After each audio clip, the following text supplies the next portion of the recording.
Alam mo, akala ko pag namatay ka, malulungkot ako.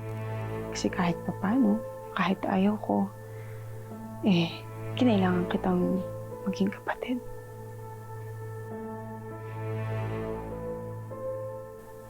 Pero hindi. Hindi, Hope. Ang saya-saya ko. Sobrang saya ko ngayon. Dahil sa wakas, wala ka na sa buhay ko. Wala nang malas sa buhay ko.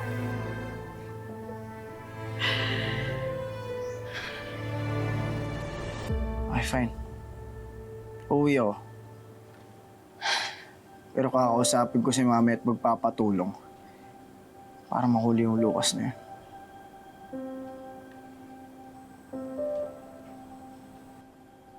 Sa'yo na muna to. Tawagan mo si Denver pag emergency. Okay? Basta tatawagan kita. Sige. Salamat, ha. Sana maging okay mama mo. O siya, sige na, umalis na kayo. Mahaba pa yung biyahe niyo. Ingat kayo, ha? Okay. Dahan-dahan lang.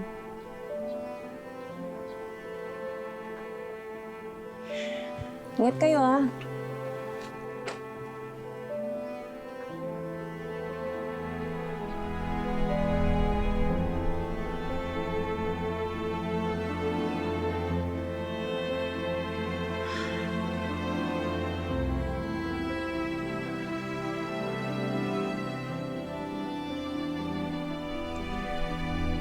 Mag-ingat ka.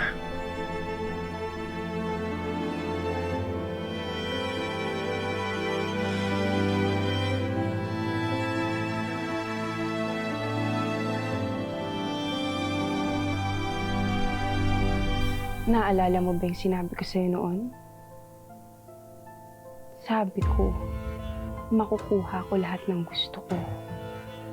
Lahat ng pinaplano ko. Tingnan mo naman ngayon. Ako na lang ang kasama ni Ma'am Dehan dito.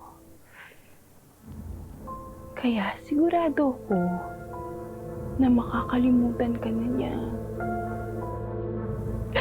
Pati hindi lang ikaw. Pati na rin si Bianca. At ako na ang ituturing niya bilang isang totoong anak. Narinig mo yun?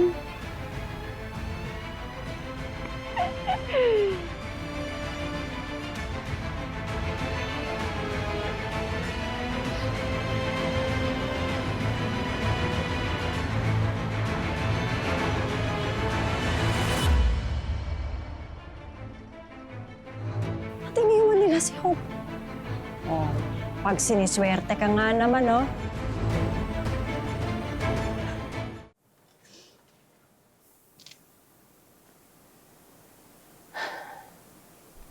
Tay, hindi na lang siguro ako aalis ng unang lahi. Kasi wala naman po akong babalikan eh. Wala rin naman akong pupuntahan.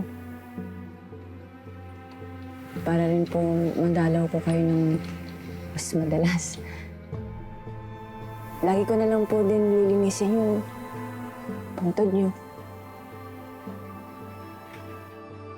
At pinapangako ko, Tay, bibigyan natin ng hustisya ang nangyari sa'yo. Hindi ako titigil hanggat hindi nahuhuli si Lucas. Makukulong siya.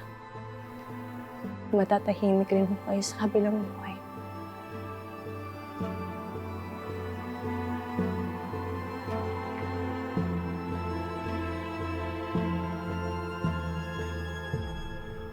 Hope? Nay.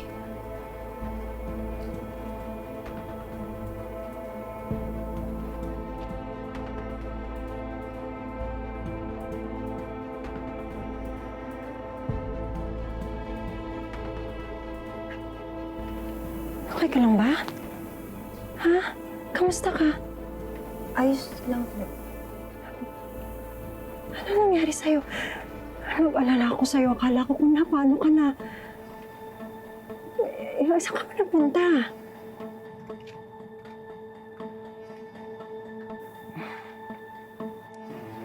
Naninibago ka sa akin, ano? Alam ko, nung ulit tayong magkita, masasakit na salita yung mga nasabi ko sa'yo.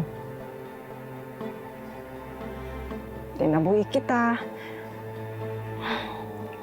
sinumbatan kita,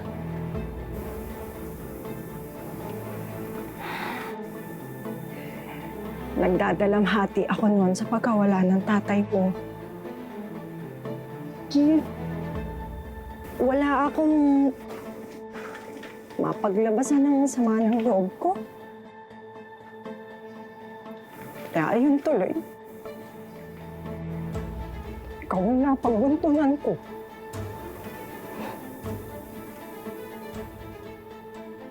Pero, alam mo, nung wala ka, napag-isip-isip ko yung mga pagkakamali ko sa'yo, yung mga pagkukulang ko.